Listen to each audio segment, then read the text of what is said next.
Hə bala, xoş gəlmisən, səfa gətirmisən. De görüm, nə istəyirdin? Arzun nədir? Molla əmi, Hə, dərdim var deyiləsi deyili. dərdin var, deynən, çarəsini tapar ola. Bilirsən, evlənmək istəyirəm, amma seçə bilmirəm də. Niyə? Bax, niyəsini deyim.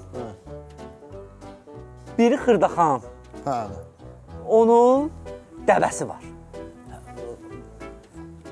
O biri Balacaxan, onun inəyi var. O birisi də bizim Böyükxan, onun xurma bağı var. Qalmışam belə. Hə, indi nə istəyirsən? Birini seç, al evlən də.